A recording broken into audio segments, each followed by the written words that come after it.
Okay. Hi, you're listening to My Non-Objective Opinion on peoplesradiounited.com. I'm Tim Best Buds. Today I'm here with Sam. How are you doing today, Sam? I'm good. Um, yeah, I think you were muted. You're back now. Okay. Today, the last show we did was with JB where we talked about the prison industrial complex in general. I think you heard that show. And we talked about it from just a general point of view, but today we're going to be kind of talking about it from a women's perspective and how it maybe differs between male inmates and women inmates and their experience they have and experiences they have and things that happen that don't happen to each group and the differences. So I guess to get started, Sam, would you tell us a little bit about who you are and what you do as much as you want to? Okay. Um, I am 62 years old, and I had my first felony about 4 years ago. And then about 2 years ago, I had another felony, and so I was incarcerated into the Ohio Reformatory for Women. Before I continue, I just really want to thank you, Tim, for having me on this show, because there are many women and men out there who are in prison who have no voice. It seems like the prison want to shut out the people who may have complaints or objections, and so they are not put into the media, and so people really don't know.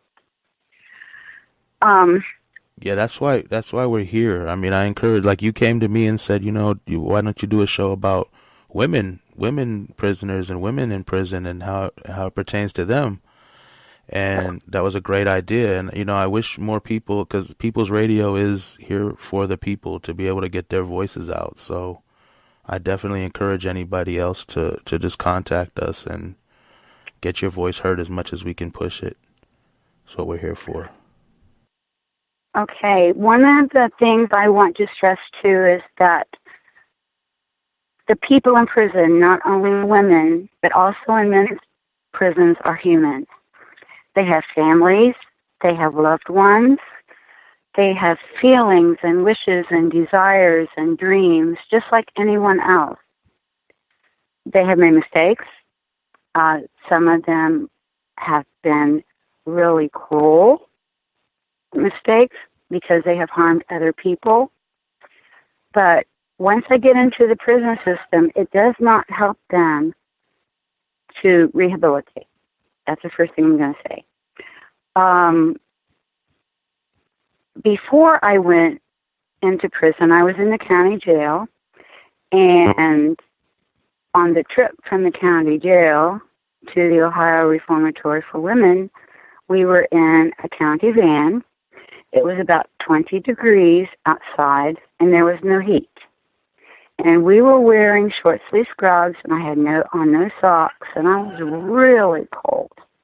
But anyway, when we got to the prison, we were there along with other county prisoners, and we were all in line, and then we were given a gown. We were all strip searched and given a gown and flip-flops, and so that's what we wore for the most of the day. Then we were given uniforms. This was a total act of depersonalization. They did not want us to have personalities. They wanted us all to be the same. Sort of like the military, I would suppose. And also they had a military hierarchy. There were not generals, but like lieutenants and captains and COs, which were corrections officers.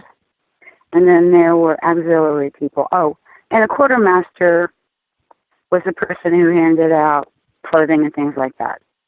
But anyway, it was sort of a quasi-military situation.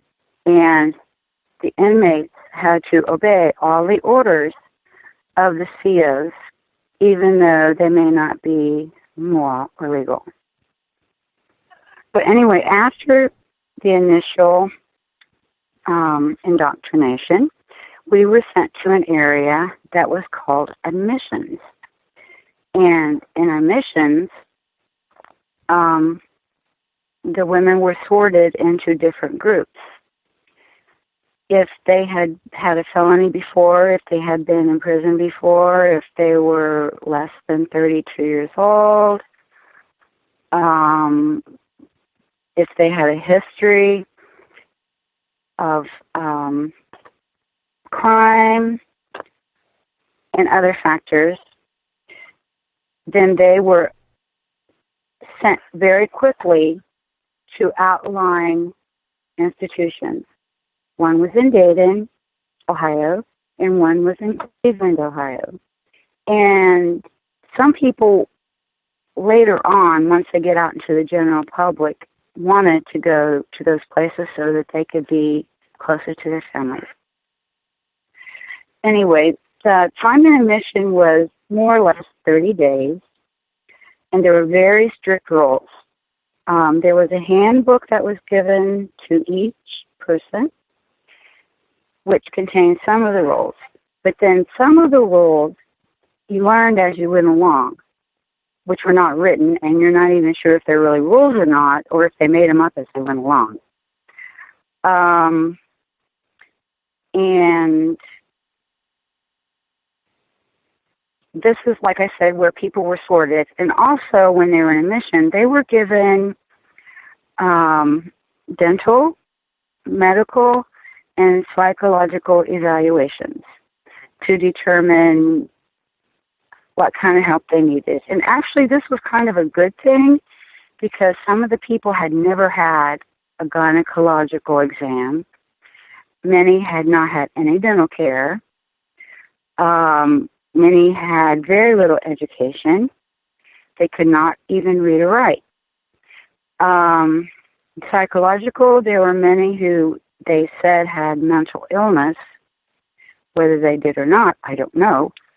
But they were put into this group too, and so they were given medications for their mental illness. Who, was there a doctor that diagnosed him, or was it just the guards? No, there were actual people. There was a psychologist, and who referred to a psychiatrist. Then there were nurses and practitioners and physicians that went through all of this medical evaluations. And actually, I want to give credit to the medical staff. They were limited to many resources. Most of the medications they had were old medications, and so they were very cheap. And so when women came in on medications, let's say for seizures, and they had a newer medication, they were taken off of that because the institution did not want to pay for expensive drugs. And many times when they were taken off this medication, they experienced seizures. I saw seizures at least once a week, and sometimes more. So, like I said, the medical staff is doing, I think, the best they can, but they do not have the resources to adequately treat people who have medical or mental issues. Yeah. That's just my opinion. No, I agree. I think that the whole system needs to deal with health care, for everybody before they go to prison. That shouldn't, what I mean? People shouldn't have to go to prison to get better health care than they can maybe get outside. I agree. I mean, some of these people had never been to the dentist, had never had these kind of tests.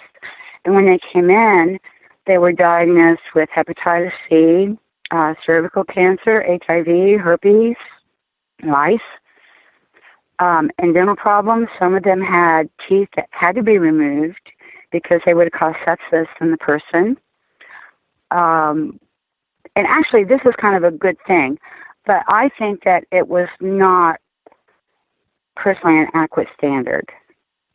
And I say this because I am a retired registered nurse, and I have been in many different aspects of medical care. But that's just my opinion. But I think if they had enough resources and adequate training, this could actually be a good thing. But prison is not the place to do this. Yeah. And when some of the people came in, they were not violent by any means, but they were not cooperative. And so they were put on medications to sedate them. And I was one of those people. I'm not a violent person at all, but I told them that I couldn't sleep at night, so they put me on a medication. Not only did I sleep at night, I wanted to sleep during the day too. And it affected my concentration, so I really couldn't think about things. Well, that's another story, but I'm not going to go into that. Okay, and along with these medical things, they were overwhelmed. I'm not exactly sure how many inmates were in there, but it was over 2,000. And the medical staff was constantly working. And since they did not have the adequate instruments and needs, they really could not deliver adequate care, according to me.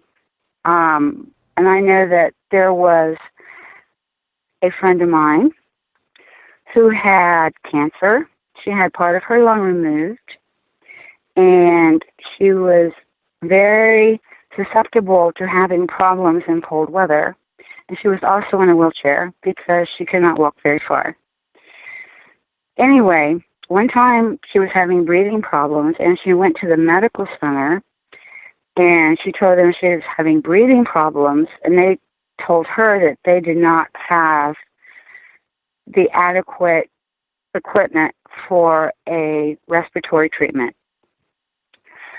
And so a friend went back to the dorm to get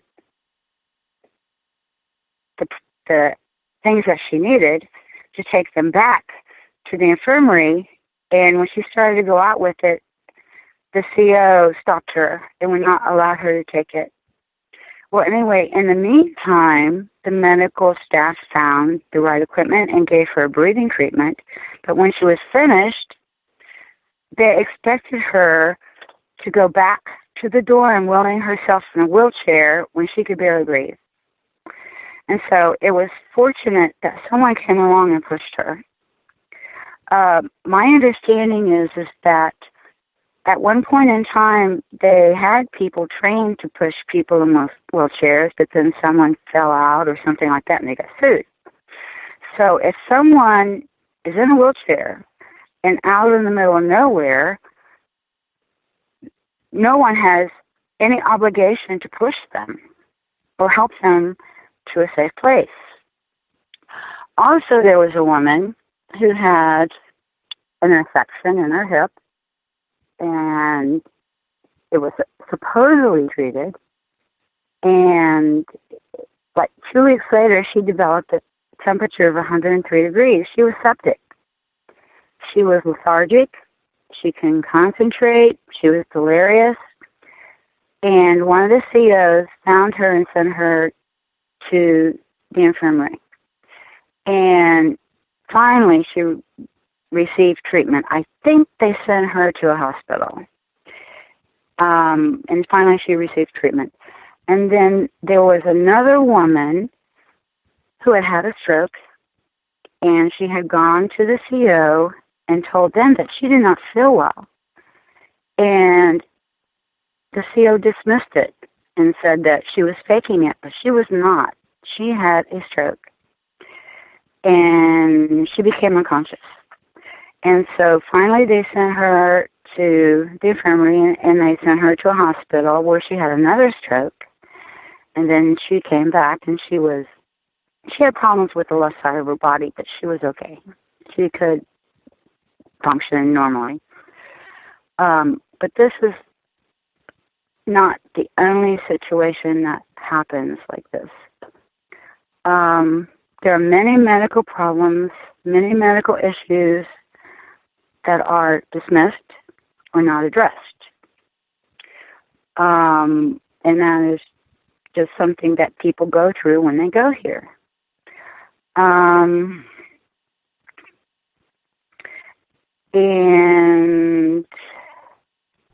real quick, can I just wanted to point out that, like I told you before, we have some statistics, and for the people listening, they need to realize that how you brought up, these people are human, they're just like you. 2/3 of the women in prison in the United States are incarcerated for either nonviolent offenses or drug-related crimes. So these aren't like crazy criminal people. These are just people that maybe were on drugs or maybe just needed something and took it, whatever. But it's like, these aren't arch criminals. These are just regular people like you, me, or whoever else is listening that had a bad day. I want to add something to that.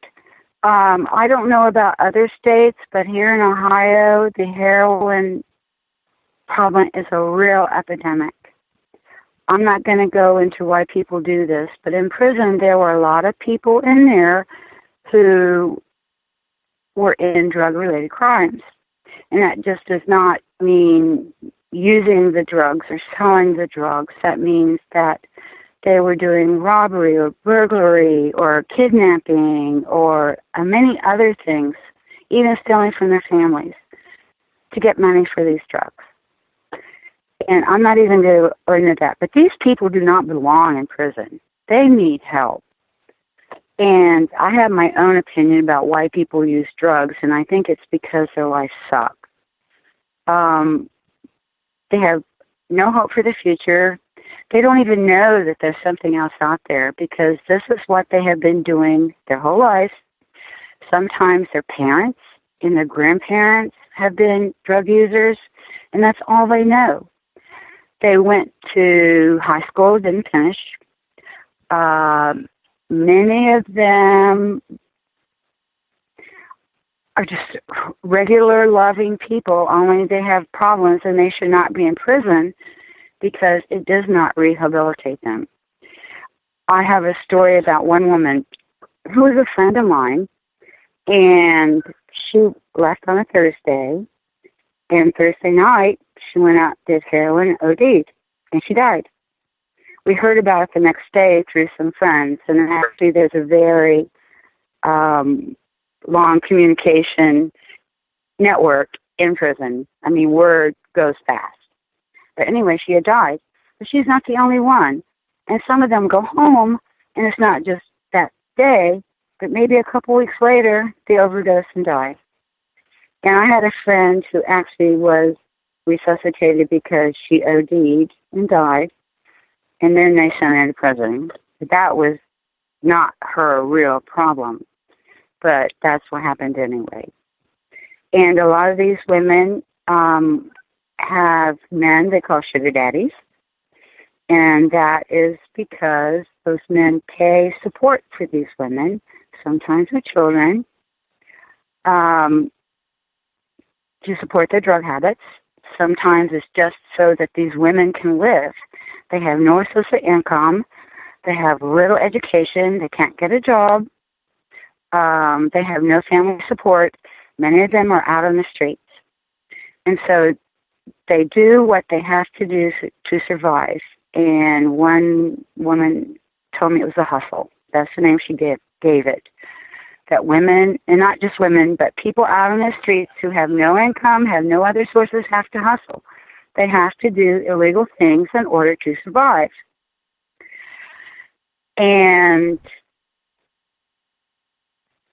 But what I'm saying is, and it's not just heroin. Heroin is just one of the drugs. Another one is crystal meth. But it's not as prevalent as heroin is here. And I don't have the answer because I do not know, except these women have terrible lives. They have been victims of violence their whole life. Abuse, physical, psychological, emotional. Yeah, 60% of women that are incarcerated report having been abused in one form or another before being incarcerated.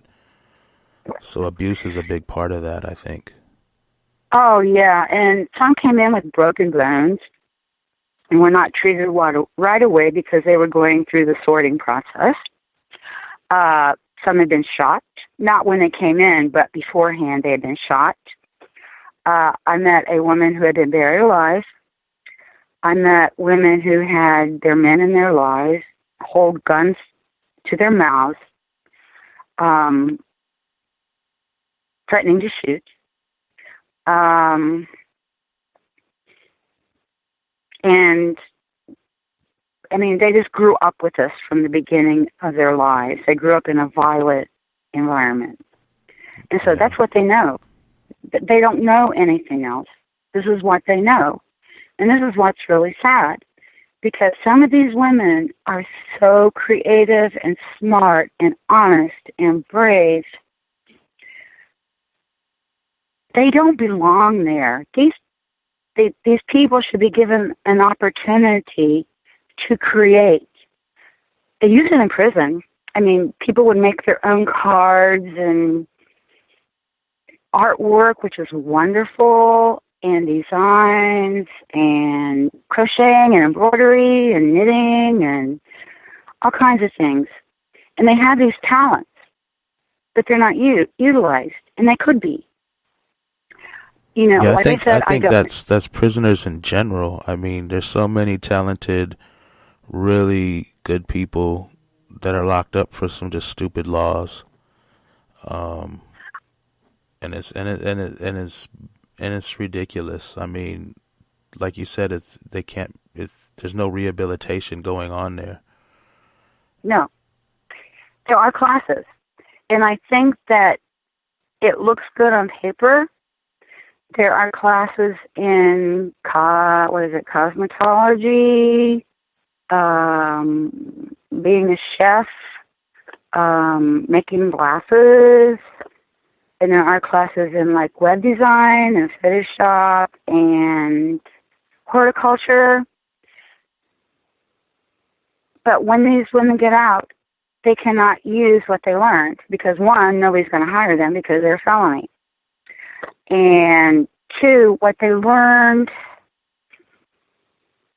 I don't really think it sinks in because of the way that it's taught. And that's just my personal opinion. But anyway, I know I heard a woman say that she had gone through 2 years of horticultural classes and she got out and she tried to get a job and she couldn't get a job anywhere. There was a cosmetology school. I don't know the statistics about the women who get out and go do cosmetology or anything like that. I don't know, but that is one of them. And it seems to me that some of these talents are wasted on things like that. Those are service jobs. Those are low-paying jobs. Why can't they have jobs in like coding or IT or something like that? And I think that goes back to the whole societal problem with education.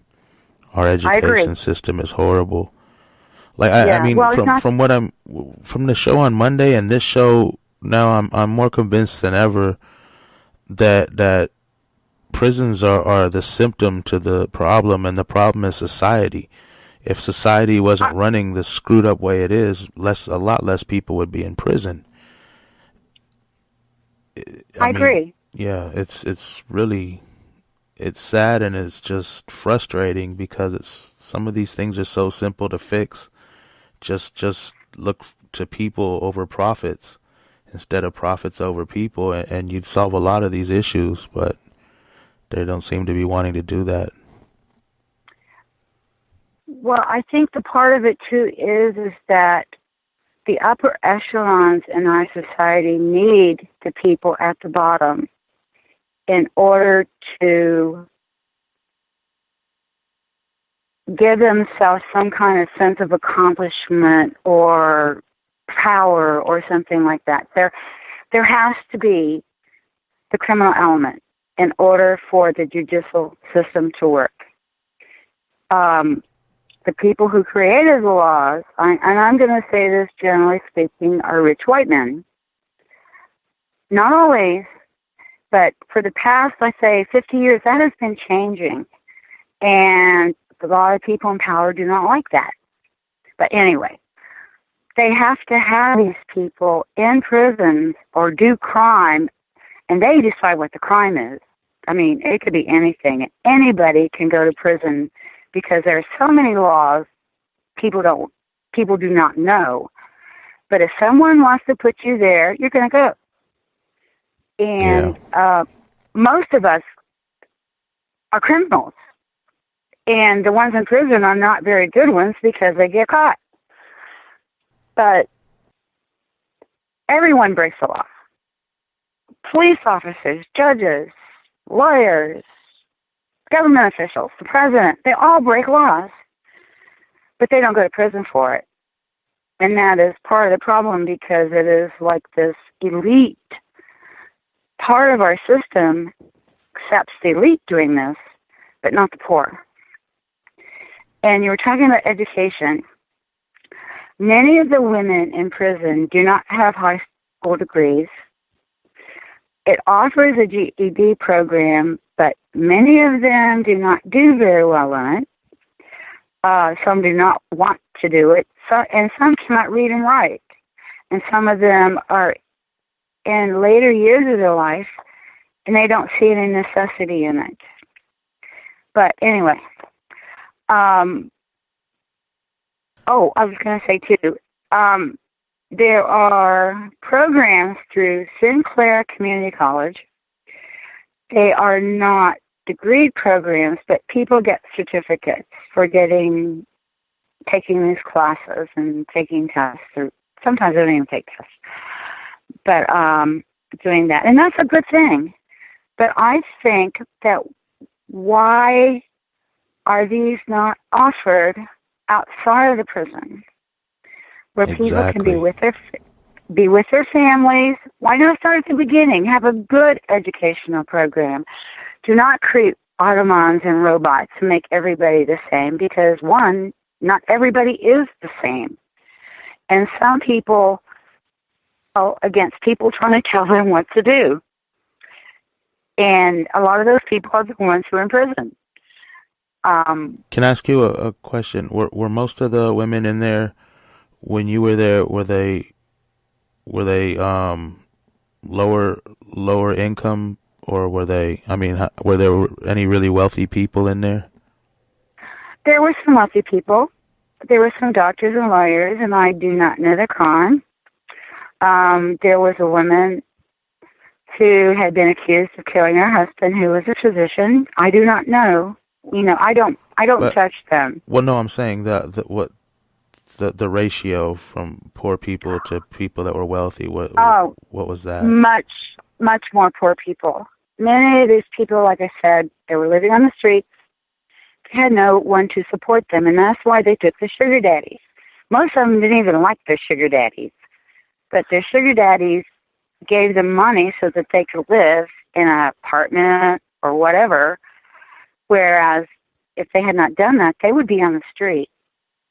And there are Oh,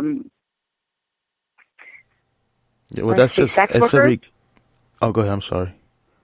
No, go ahead. No, I was gonna say it's like a recurring theme. I've done shows about Kevin Cooper, who's on death row. I've done shows about prison this week, and we're doing this one now.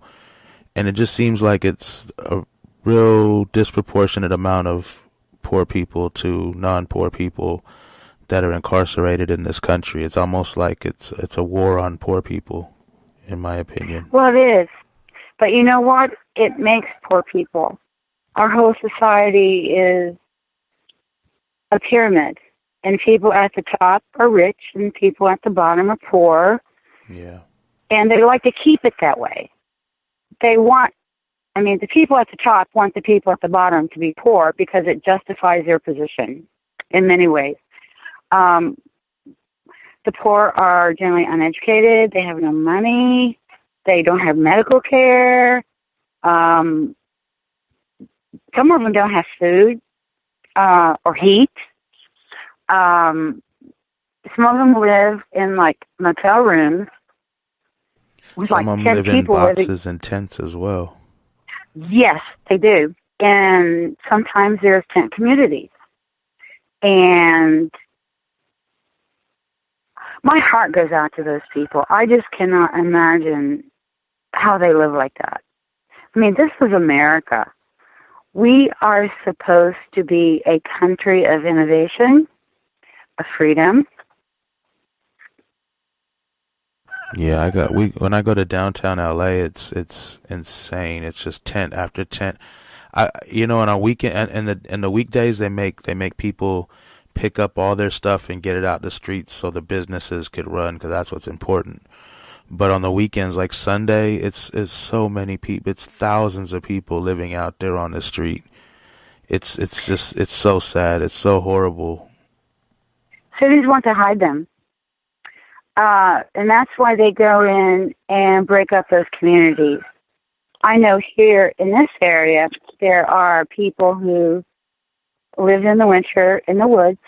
They sleep on pallets covered with cardboard underneath a tent. It's really cold here. They get food from the dumpsters, or however they can get it. Sometimes they get money from the state. And so they get a motel room to sleep in a motel room for a few nights so that they can be warm. But it's really, this is the United States. We should not be doing this. We are, quote, one of the leaders of the world. And this should not be happening here. And you know what? It's like pushed underground. The media and the masters do not want this to be public. They do not want people to see how many people who are actually living like this. They do not show the faces and the lives of these people. Some of these people may be mentally ill, and some people choose to live on the street. Some people choose to jump on trains and go somewhere else, and that's fine. That's their choice. I would say that's a smaller minority of the people living on the streets choose to be there. Right, exactly. They choose to be there because they do not want restrictions. That society gives them. But anyway, I agree. I don't know. Do they do this? What they do here is our police have like arrest quotas they have to get at certain times of the year. So they'll start sweeping the homeless people and searching them, just knowing they'll find something, and then taking them, and that leads to more people incarcerated. So it's kind of like a big cycle. And then they get charged for bail. They get charged money that they do not have. And but to me, this is really corrupt. I mean, they do not see people as people. They see them as a unit of economics. They see them as slaves. They see them as less than human. I wish that some of the federal politicians would spend a month in a prison, or even some of the lesser, like the state politicians or the local politicians, spend a month in prison and see how they do. I bet they will not like it. Prison. Spend a week homeless.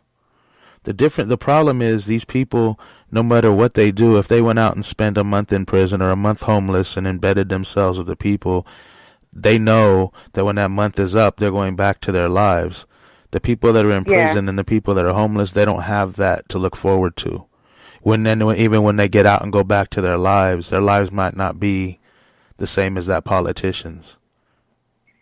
Well, I can guarantee their lives are not the same even before they went in, because prison takes something out of a person. It depersonalizes a person. It makes them into like an ant or a number or something like that. They are dehumanized.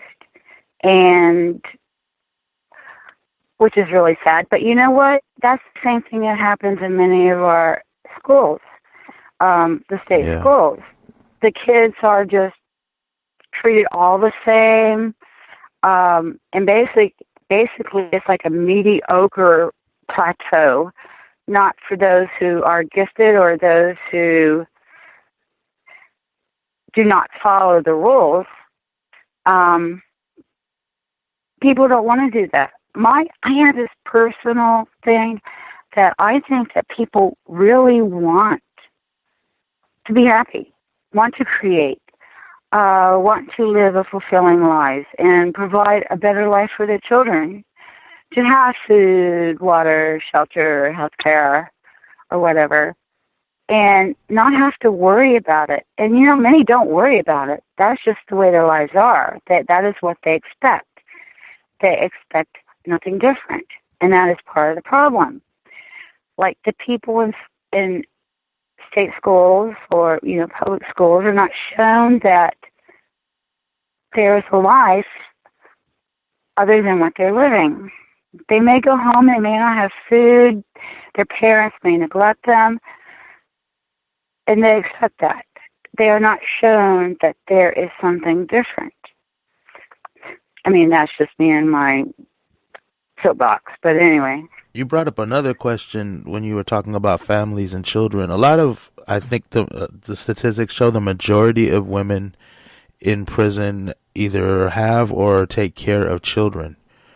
So how does that work out? Have you seen that like women that have families that come in and how their families get dealt with and what happens to their kids and all that? Yes. The one positive thing about the Ohio Reformatory for Women is that women who come in pregnant, and if they're there for long enough, they go to the hospital and have their baby, and they come back. There's a nursery for them. I think up until they're like 18 months old, which is a good thing. I don't know after that. I don't know what happens to the children after that.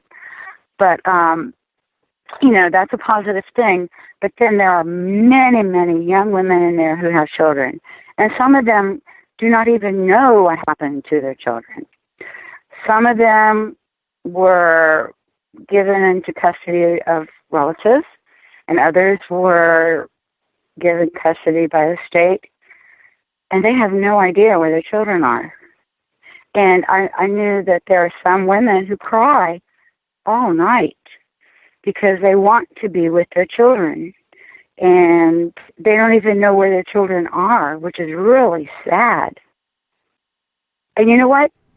Some of these children are getting into that same cycle where they're going to be like their parents. They are sent from home to home,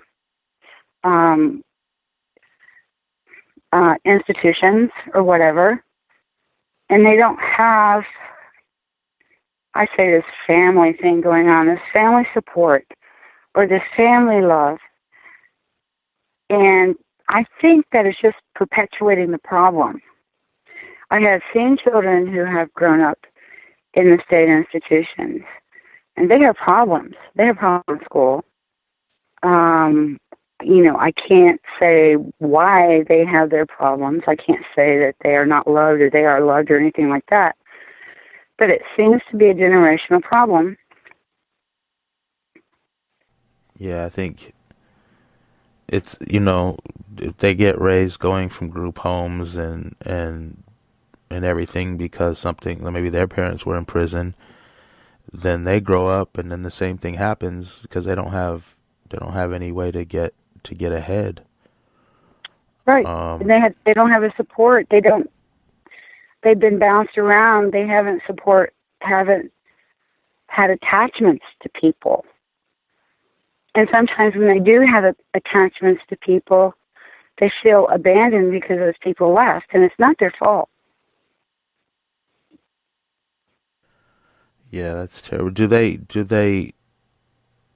Some women's children just get taken after so long? Is that what happens, and they don't tell them where they went or what's going on with them? Right. I met a woman. She was 24 years old, and she had 5 children. She had custody of none of them. She didn't know where they were. And she didn't know anything about them. She didn't know how they were doing, about their health, or anything. But you see, she is just only one of the many women in there who are in the same situation. Yeah. We talked last Monday on our other show about working in prison and how it equates to modern day slavery in a way. Did you work in prison, or did you know people who had jobs that they'd have to do there? Oh, yes. The 13th Amendment allows for this. Slavery. Yeah. Women have jobs. Almost everyone has a job. And even people who shouldn't be working because of disabilities in many ways have jobs that they have to perform, because if they don't, then they go into solitary. I had a job. Mine was doing the trash, which is fine. I would prefer that over cleaning the bathrooms. That is how the prison maintains itself, and it is through the inmates' labor. I think I worked it out to like 66 cents a day that people make for their labor. Wow. And they have jobs. Some people have jobs that take many hours. And like my job took maybe 15 minutes. There's an interesting thing here. There was this woman who came in, and she was a revolutionary, very vocal, and they tried to give her a job, and she told them that the state cannot pay her what her labor is worth, and she refused to take a job. So she was sentenced to solitary, of course, because she just ordered or whatever. I was there watching this, and I was just saying, yay, you go, girl, because that's what it is. It is slavery.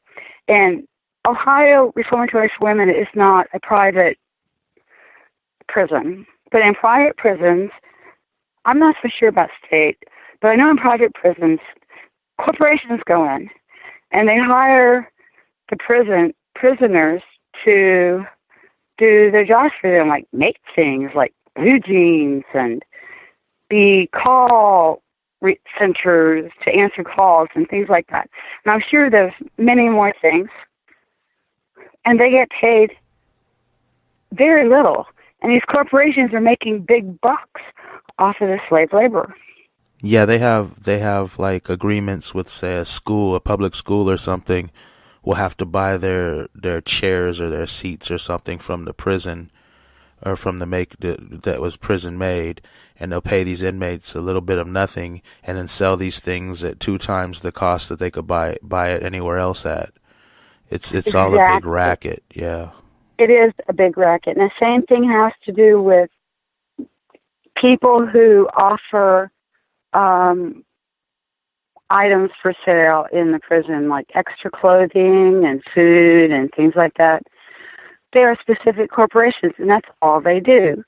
You may buy a T-shirt, it'll be $25, whereas you could get the same T-shirt $5 out on the street. And they are making huge amounts of money on this stuff. And like shoes. Prison shoes suck. So when you order a pair of shoes from this company, you're going to pay like $30-something for it. And this style is 20 years old. I think that the companies are selling this old stuff just to sell it because they have it in inventory. Yeah, the statistics in prison, a lot of people, it's a high rate of people who get PTSD from being in there. Some people, a smaller percentage, get it permanently, but some of them have it while they're in there.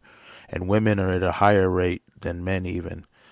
And then you're telling me about people getting put into solitary for trying to exert their rights.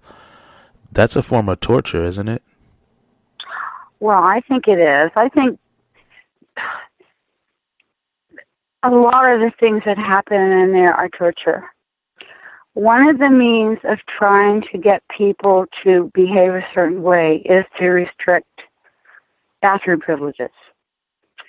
And there's a certain time of the day when they count everybody where the bathrooms are closed. But even though the count has been cleared all over the whole area, they still will not open up the bathrooms because they just don't want to. I mean, it's arbitrary. And I have seen women have accidents who have spoiled themselves and wet themselves because they wouldn't open the bathrooms, even when they're supposed to do it.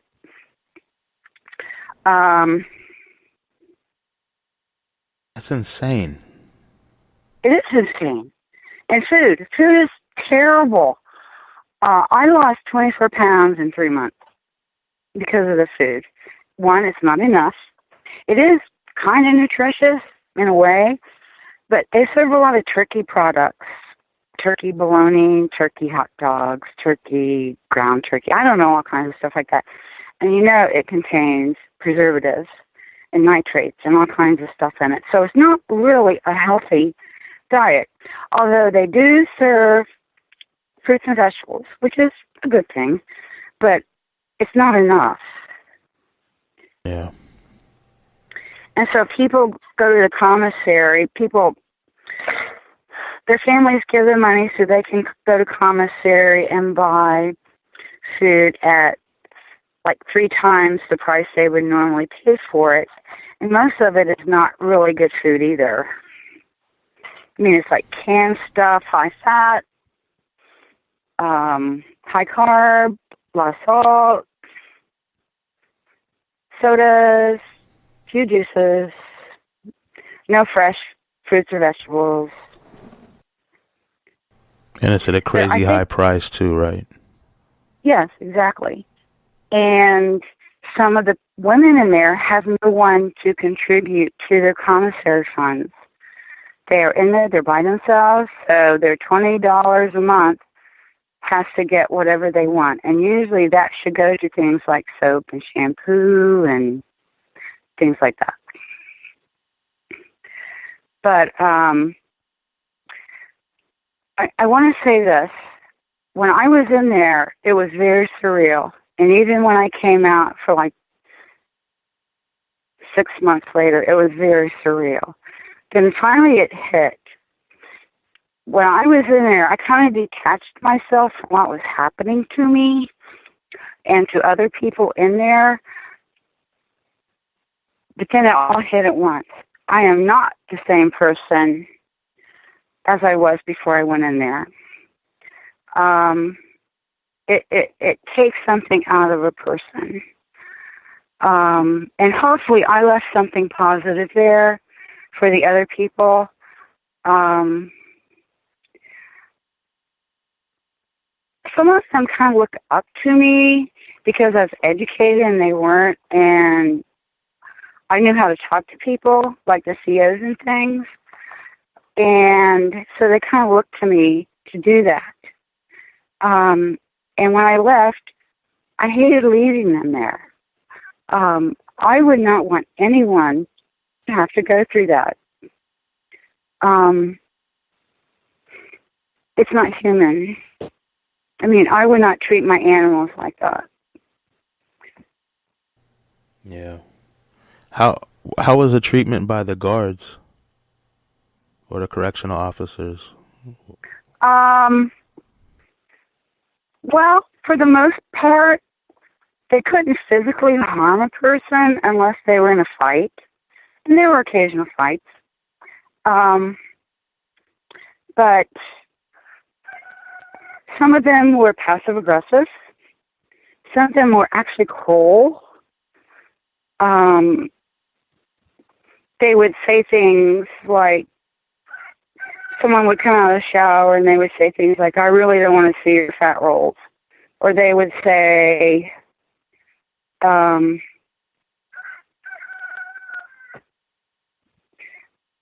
other things like that. I mean, very personal things that have absolutely nothing, and they would tear people down. I mean, I was talking about the bathroom closure where they would withhold bathroom privileges for people who needed it. There were other things like that, too. Like, in the summer, there was no air conditioning. And Ohio gets hot. So there was no air conditioning, so they would restrict the ice. Like, they would if somebody would do something that they didn't like, they would restrict the ice for everyone else, which was not fair. But anyway. Were they majority male or female? Majority male. Oh, and there were some problems with the COs and inmate interactions also. There were some sexual problems that occurred, and it wasn't the COs. Well, actually there were some COs, but it was like instructors in classes and things like that. They were caught having sex with the inmates, and that is taking advantage of their position. Definitely, yeah. Yeah, and I think that women did that in order to receive something special, not ordinary, not anything really special, but maybe like eye makeup or something like that, or boxer shorts. But it happened, and some women were transferred to the Ohio Reformatory for Women from other facilities, such as Cleveland and Dayton, because they had had sexual relations with the COs there. Do you feel it would have been better to have an all-woman staff? Not necessarily. Some of those women were really mean.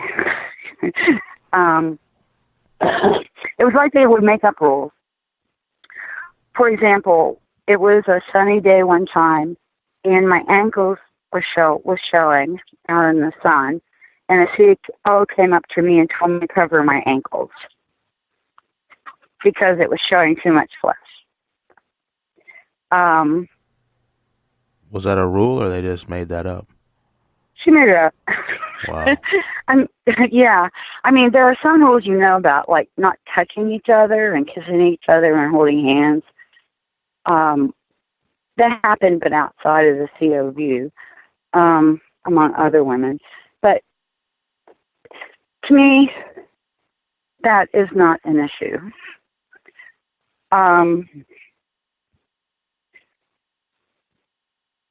These people need other people. I mean, people are social animals, and we need other people to thrive. And like some of the rules they made up go along, this is an example. My job was doing trash, and so I need trash bags.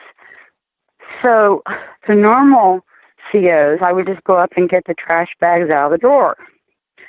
Well, I went up to do that one time, and this one CO called me out and said that I have to ask permission to get the trash bags out of the drawer. And I told him, I said, "You're the first person who's ever said anything like that to me." And he says, "Well," and I said, "Well, the next time I see you here, I will do that." But I was only 2 days before I left, so it really didn't matter. But I mean, just little petty things. Yeah. Or contraband, things that are not allowed. You had a uniform, and that's what you were supposed to wear.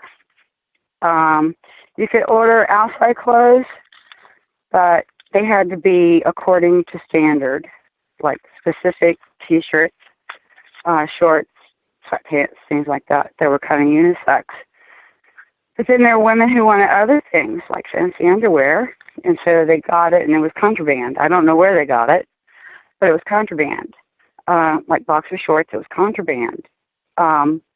Certain shoes, hair ornaments, watches, jewelry. Never a cell phone. Nobody could have a cell phone. Cigarettes, weed, heroin. They existed there, and they were contraband. I didn't see some of those things. But I did smell cigarettes, and I did smell weed, so I know it's there. Yeah. So they're getting us some. I think it's in all prisons. Yeah, and to me, that's what people do. Like I said, I don't know about the heroin, but I heard around that people had done it, and I'm sure. What I heard someone told me was that if you can find it on the street, you can find it in prison. And I do believe that. You just have to know where to look, and you have to know the people. And there is a hierarchy in prison. Some of the people who have been there for a while, and they're part of their hustle is that they find things and exchange things for people. Like scissors, you want scissors, it costs $3 out in the yard. So you exchange $3 worth of food or shorts or shoes or something, and so you get your scissors. One time, scissors are a contraband, and one time there was a call for everyone to bring their scissors up to the CO's desk, and nobody would be reprimanded or anything like that. Just do it. And there was like 20 pairs of scissors up there. Wow. And that's a contraband item. Well, I mean, if you want it, you can get it. You just got to pay for it. And cigarettes are pretty expensive. They were like $10 for one cigarette. Wow. Yeah. That's crazy. So what? It is. What do you think the people listening or whatever could do to get involved some way to try to make, well, I mean, if we can't abolish the prison system, to at least fix a lot of problems and make it as good as it can be for the time being until we can abolish it? Okay, a lot of inmates are not connected to the outside world except through radio or mainstream media, television. I think that they need outside contact. It doesn't matter who. I mean, and it's really difficult to do this because when you write to someone in prison, you have to know their name and their number and where they're located. But they would be so excited just to have that. I know that, this is Matt. He was a hacker put in prison. DeHart? Matt DeHart, right. Now, his name and number and address is on the media. But you can't write to his friends because their names and numbers are not on there. But if you can get that, I mean, it would just be good just to hear about people's everyday lives because they don't have that. I mean, they don't have the freedom to go to the store. They don't have the freedom to walk down the road. Just those little things. And some of the people who do not have money for commissary to get clothes or food or whatever, you have to get on a list, I think. But do that. And support these people when they come out. Like I said, prison takes something out of a person. And they need that support when they come out. They need family and friends and people who accept them for who they are. They've been to prison, and it's like, so what? And it's like going to kindergarten or something like that. But these people need to be supported, and they need to be recognized for who they are as human beings, because that's what they are. Like I said, they have families, they have feelings, emotions, desires, hates, anger, wants, love. I mean, that is just part of being human. And to neglect these things is to make them be less than human. Yeah. Yeah, a couple shows ago I said I was going to write to both Matt DeHart and Kevin Cooper, and I've been working on it. It's just been it's hard to think of what to say to people, like, you know, that, like, I'm sending their whole lives are turned upside down, and I'm sending a letter, and it's like, it seems you know, from what I'm hearing, it seems like it's not going to help in any way, help their case or their situation, but I guess it helps them just to get something from somebody saying they care. So exactly. Not only that, they want to hear about what life is like outside of prison. I mean, they have not forgotten what it is, but they just want to hear other people. I mean, they just want to hear that people care about them, even though they may be strangers. And it's like this whole hurricane thing. You have strangers helping strangers. That happens in prison. And that is just one human being connecting to another human being. And we all have to rely on one another because we are social animals. We have to do that to survive. yeah. And these people in prison are just like that. I mean, they're not any different than you and me. Some of them have done some really horrific things. But And a some lot of them are sorry haven't. for it. Exactly, right. I know a woman who executed her 5 children. But, that was 20 years ago. She is not that same person. She feels defeated in many ways. And look at her environment. What does she have to look forward to? Prison. She'll never get out. And it's really sad what she did. But now she is not that same person. She is a different person. And actually, she's a really good person. Yeah. Because she cares about other people. And people neglected her and stayed away from her because she had done that. But like I said, that was 20 years ago. She doesn't have children now. She will not do the same thing. I mean, she can't, for one thing. And the other thing is, I don't think she would want to. And many of the serious crimes in prison are crimes of passion, like killing someone. And many of the women who kill people killed their men because, one, they were abused or their children were abused. I knew a woman whose daughter was sexually abused by her boyfriend, so she killed him. And she's in prison for life. And I don't know what she went through. I have not walked in her shoes, so I do not know, and so I cannot judge her. But she was a very kind, loving, wonderful person. And people do change, and it's not because of prison. It's because they're taken out of their situation. Yeah. Yeah, like we said earlier, it's the whole thing is a symptom of society. And prison's like the end, part of the end of the tragedy that happens throughout people's lives. In most cases, like we said earlier, 2/3 of these women are not there for anything violent and just some drug offenses. Right. And to me, those women shouldn't even be in there. But they are. And like I said, prison influences them. They're not the same person coming out as they were when they went in. And chances are they have learned a lot more crime during a stay in there. Yeah. They know, more hardened criminals, they tell what they did, how they did it.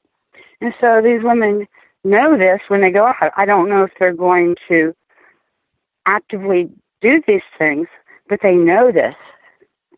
And that's something they did not know before they went in. Yeah. That's the same in men's prison as well. So yeah, I guess we hit the hour mark on the show. Do you have anything you want to talk about or add before we go? Something we missed or I didn't bring up? There's something I want to reiterate though, and that is that this is a societal issue. I don't know the answer to it. I know that Jay said that the prison should be abolished, and I do agree. There are some other prisons, such as in, I think it's Sweden or Norway or one of the Scandinavian countries, where the people really are rehabilitated. They are given the tools that they need. They are accepted for who they are, and they are encouraged and supported. And their prisons are nothing like our prisons. Ours are sort of like warehouses, or actually, they're traffickers. But, I mean, that's just the way it is, and the people in prison are not getting rehabilitated. Well, I would bet whatever country you were just talking about, they also give their people health care and mental health care as well, and they probably don't criminalize as many things drug-related as our country does. So, I mean, there's... You're right. They're already winning before the people go to prison, I think, in that situation, maybe. I agree. But I think that they could be something that the people who are running the institutions should look at. But on the other hand, I'm not sure they want to do that, because the people that they have in prison are giving them a reason to do what they do. I mean, they are oppressing these people, and it's because it gives them power over them. And it also makes them a lot of money. Exactly. That's the bottom line. Okay. Well, thanks for coming on today, Sam. I think it was a really good show. I really appreciate it. You can contact me anytime, Tim, and I really appreciate the opportunity for coming on here. Okay. Okay. You got a rooster in the background. Yeah, oh well. So, yeah, I'm going to thank everyone for listening. And we'll be back next time with my non-objective opinion. Thanks again, Sam. Okay, thanks, Tim. Goodbye. Bye.